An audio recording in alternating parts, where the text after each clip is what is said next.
I want to know, what is she hoping to get out of going to sleep?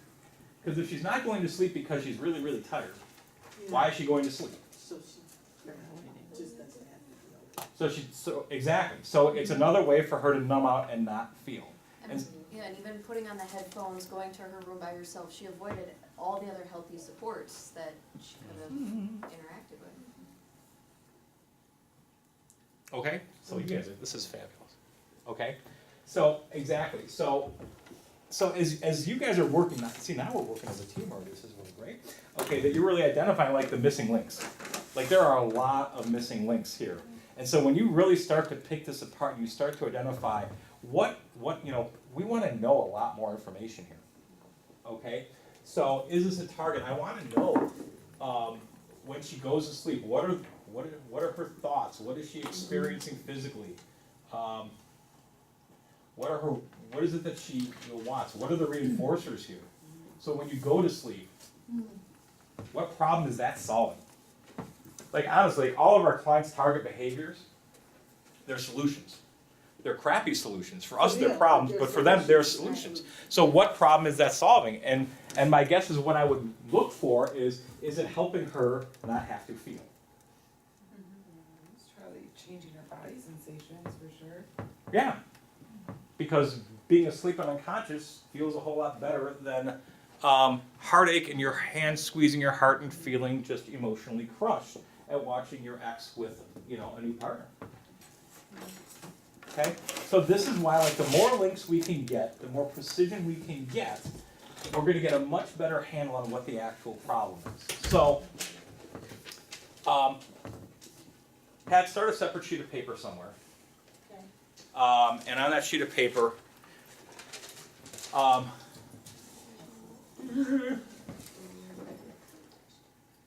loss of connection equals or leads to sadness. So we're going to start with that. Loss of connection leads to sadness. Okay. Calls mom. So we have a clear idea with this one? Okay.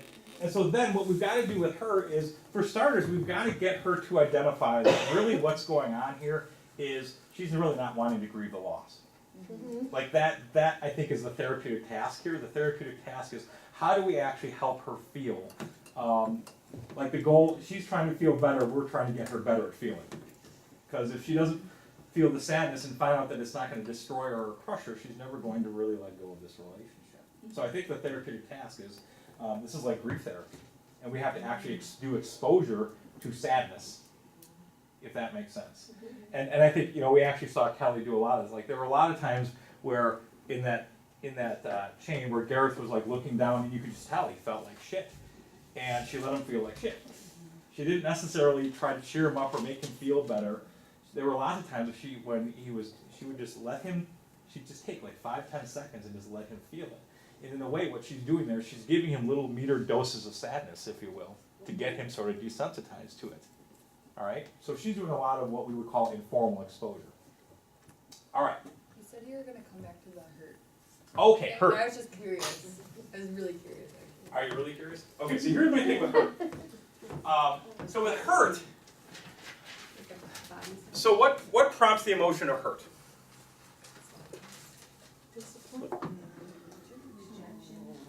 Rejection. So something where we feel devalued by someone else.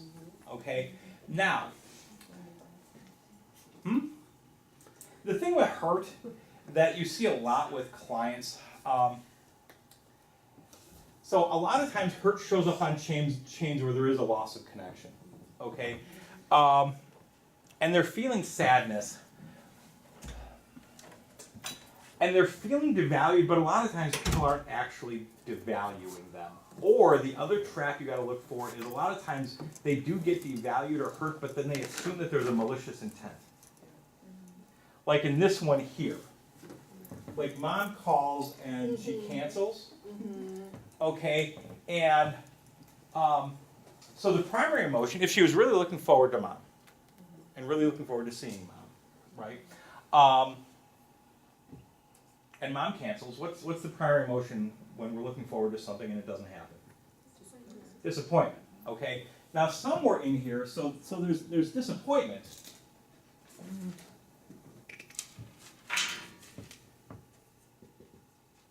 in order to get to hurt, we have to add a cognition somewhere in here. What's the cognition we would have to add? Something like they don't love me, or they don't care about me, or I'm not important. Something along those lines, which may not actually be true. Right? So I think with hurt, like, you gotta look for, you gotta dig a little bit, because sometimes it is flat out rejection and flat out, like, but you gotta look for a cognition in there too, that's something along the lines of they don't care about me, or they don't love me, or something like that.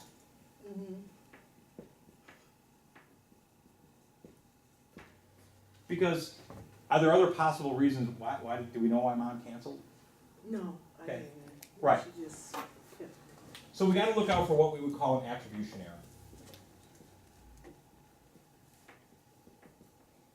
That the reason mom cancels is because she doesn't care about me, and that's why it hurts. When what might be more reality-based is, and again, I don't know, we'd have to check the facts, was there another valid reason why mom canceled? Well, actually, dad had chest pains and they had to run him to the hospital or something, I don't know, okay? So that's the thing with her. I think you just dig a little bit deeper when that shows up on your chains, guys, and see if you can just look for that, because there might be some links that you're missing there, okay? So mom calls mom cancels. So I'm curious about a whole bunch of links in here, okay? Because she goes from something that would be like disappointing and maybe to hurt, and a lot of times if you think about it, when we feel hurt, and again, she does a great job, the heart heavy, she starts to cry, okay? So there's sadness here probably, but here's what I'm curious about. How does she get to anger? So if you think about hurt, when somebody hurts us or we feel hurt by somebody, what do we want to do? We don't want to feel it. That's one thing we don't want, because I hate feeling hurt. We want to we want to sometimes we want to hurt them back, right? Why? Like, what is it, when we feel hurt, what do we really need from the other We person? want them to know how it How much Acknowledge you it. hurt. We want them to know how much it hurt. We want them to acknowledge it, because what do we really want them? Validation. We want validation, right? And she didn't feel validated, is what I'm guessing, okay? So I'm curious about, what were the links that went on in here? Was it something, hypothetically, she doesn't care about me, and she, I could live or die. She wouldn't give a shit anyways. So you know what, mom, screw you. Let me show you what it's like to be hurt and rejected and blah, blah, blah, blah, blah. Okay? So she's getting into the secondary emotion, but what she really needs attended to is the fact that she feels disappointed, and she probably does feel hurt. And that hurt might be valid. I mean, maybe she is actually, maybe not necessarily being flat out devalued, but maybe the fact of the matter is maybe something was more valuable than her in that moment in time. So my question was, when we were coming up with the questions, is does she normally act that way, where she would curse mom out for being disappointed or hurt or feeling invalidated, or is this residual from the previous day?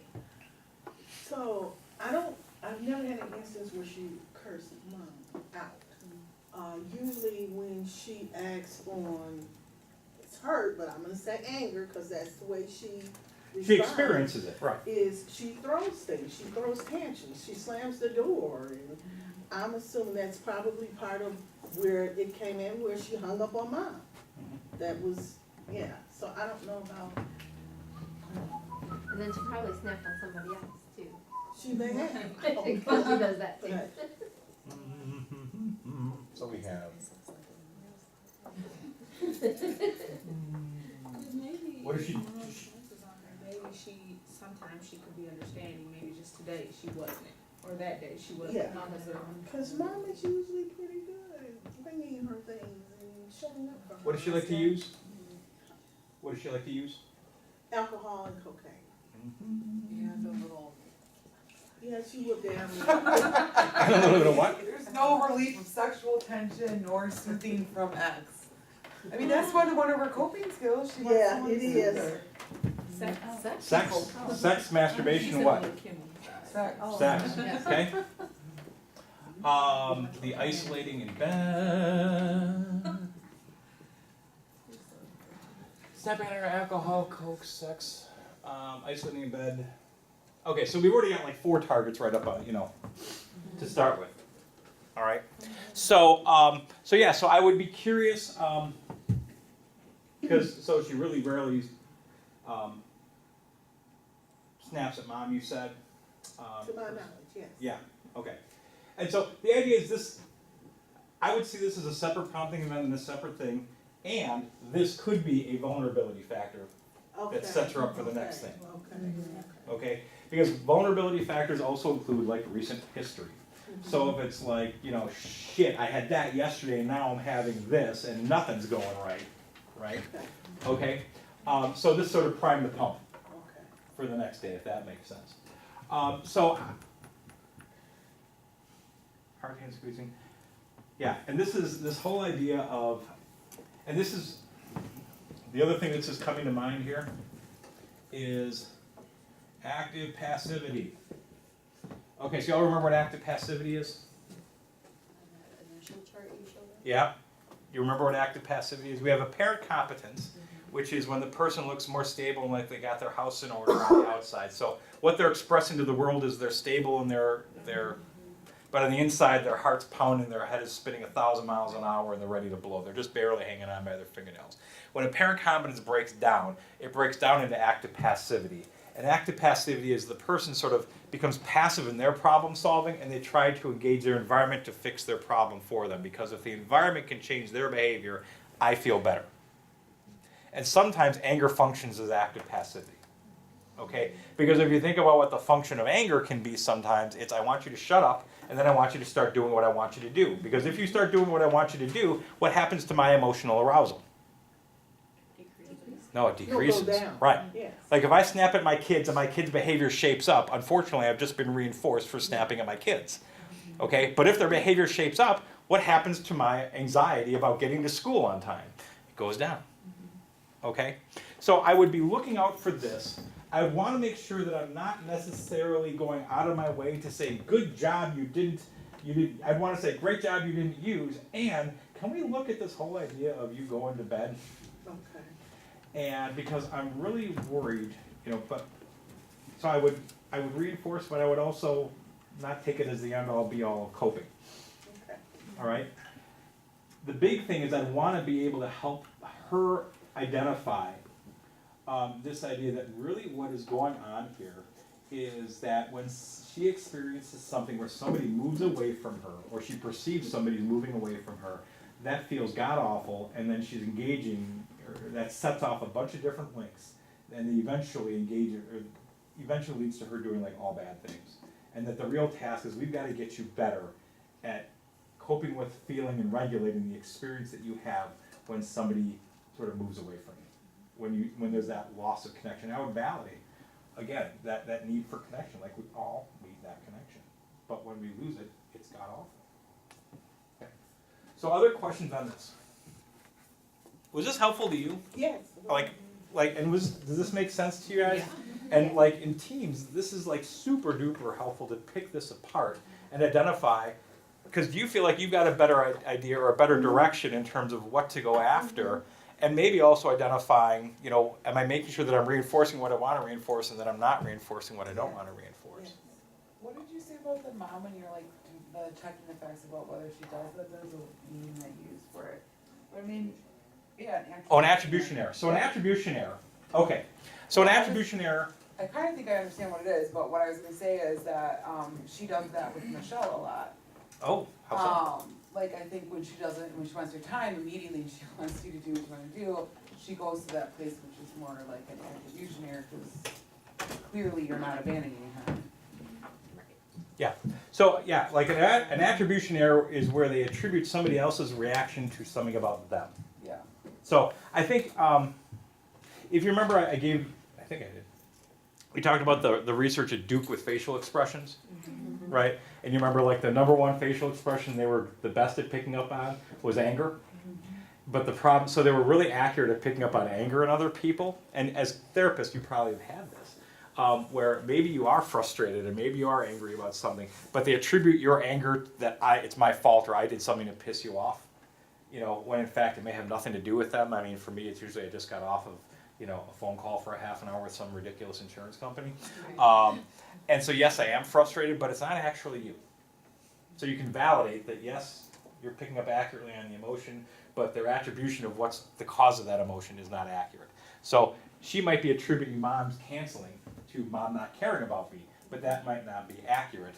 The reason mom might be canceling might be something like, you know, like we said, maybe dad had to go to the hospital, or I got the flu and I've been up since 2 o'clock in the morning. It could be a number of different things. Okay, she hasn't done her homework, and she hasn't checked the facts herself. Yeah. Okay? Other questions, comments, concerns on this one? There's a little bit of more interesting history to this. They were both in residential together. Was it about a year ago, 2 years ago? So there's more links. But that's like the previous vulnerability. That's the vulnerability factors, right. But- It's just strange that, you know, she came back. It's just, she met to the same residence where they were probably together, and now they're not. That adds a little bit to it. Well, it does, but I mean, she presented for treatment because of her treatment needs, we think. Although it might have been to date, I don't know. So that's interesting. So, I mean, that's a sort of a question that's out there. Well, I was thinking more of, all the reminders of what she doesn't have, Yeah. all over again. Yeah, but if you think about, unfortunately, our clients don't have a smorgasbord of where they can go pick their treatments. Sure. They're gonna come to the best. And so the other thing I just want to add to that maybe is like, as therapists, right, as you guys are going through this, and it sounds like this is somebody who's been in your system maybe for a while, or the two of them, we generate hypotheses, right? We generate ideas of what we think might be going on. And just be very careful not to sort of like realize they're just hypotheses. We don't actually know for sure, because otherwise you can start getting into assumptions and judgments and interpretations, which may or may not be true, we don't know. And even though it might be, it's still very real for her. Yes. It's still real for her, Correct. yeah. Okay. So, go ahead, sir. I would have also questioned time of day for both of these. Yeah. 'Cause Why is that sometimes- important? I've had clients in the past where like they just get so drained that what time of day has a factor in if they can actually handle something, because they're just so much emotional energy and willpower throughout the day, that if this happened at 10, maybe she had just eaten breakfast, didn't have a really emotional group yet, she could handle looking out and seeing them. But if it happened at 4 and she's just had a Drained. session with you, didn't eat lunch, had a cigarette, she might not have been able to handle this. And just like asking also the next day when she called mom, had she eaten breakfast? Had she actually done some self-care? Well, I think she was vulnerable for a while, because if you look at her behavior, she's been trying to lose weight, and she just got her hair done, so she's been ruminating on this, like, I look better, I feel better, I want I someone present else better. to tell me that I Yeah. look good. Yeah. And so, if I'm gonna seek him, I wanna see her, Yeah. like this, though. And also that's what it just so when they broke up, so she got her hopes up Yeah. really high, and then it got like re-traumatized. The other part that you need to work on, like in session, Uh-huh. like this sort of spying, I'm not gonna call it stalking behavior per se, but the fact of the matter is, I mean, so one of the things is like we have therapy interfering behavior, okay? You have an in-session therapy interfering behavior. No, seriously, like in session, like this is a huge thing in DBT, is actually being able to identify the things that are actually going on in the actual session. So one of the things that you need to work on with her is getting a commitment to get her, like, you're not going to allow her to, I don't know Yeah. what time this is of the day, but you said she comes to your office. Yeah, Like, yeah. that's gotta stop, Yeah. right? Yeah. I'm not gonna woo her to. Yeah. But you also have to see, she has to see the value, so you gotta get her to, again, like, we need to get an agreed, like, definition of what the problem is that you and the client agree on. We gotta make sure she's motivated to do it, and then we actually need to coach her up on doing it. What skill really quick, a specific skill she could coach the client on here? For what piece? For the looking out the window? Yeah, or just in general, like ending a romantic relationship. Like, what skill do we need when ending a romantic Radical relationship? acceptance is So what we I need thought of. radical acceptance is a big one. Okay. Distress tolerance. You guys still have all your handouts, right? Yes. Can you find the skills training handouts? Find the emotion regulation. Emotion regulation. Find the handouts. Oh God, I want to say it's like 7, 8-ish. Figuring out opposite to emotion action. Figuring out opposite to emotion action. Figuring out opposite to emotion action. I'm not moving that fast. Emotion regulation. Oh, it's page, I don't even know. It's like halfway in. It looks like that. Wait, it's for fear. Keep going. And up. Is it like in the middle of the Keep going. Jealousy? Yeah. It could be actually. We can talk about jealousy now. Page number 11, isn't it? Response? Figuring Keep out opposite going. action. Keep going. But there's different. Nope. Oh. No. Opposite action. This should be page. What page? Jealousy. 6 of 9. Emotion regulation handout 11, 6 of 9. Opposite action of love.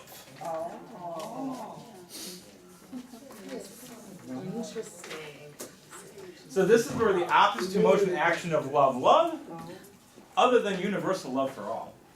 We gotta put in a little zen in there. So love fits the facts. If loving a person, animal, or object enhances the quality of life for you or those you care about.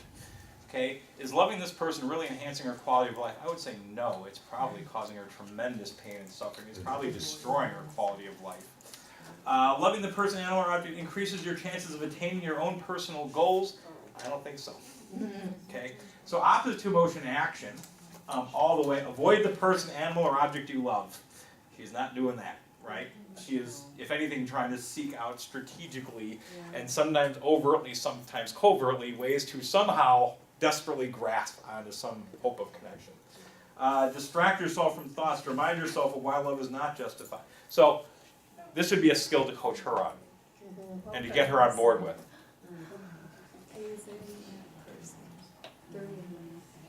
Yes, absolutely radical acceptance. Don't get me wrong. Yeah, but. Like it's a cluster of skills. Right.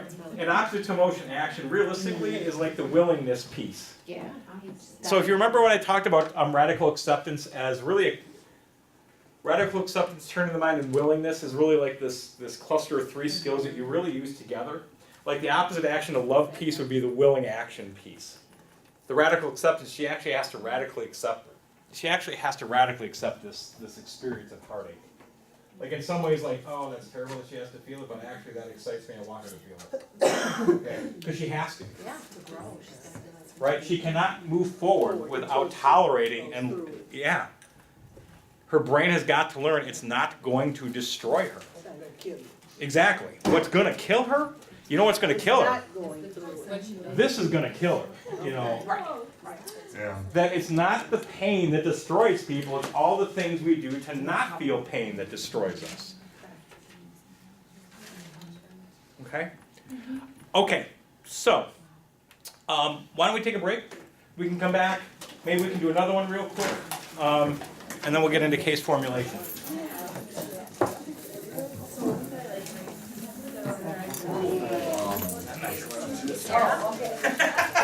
I think that's what you want.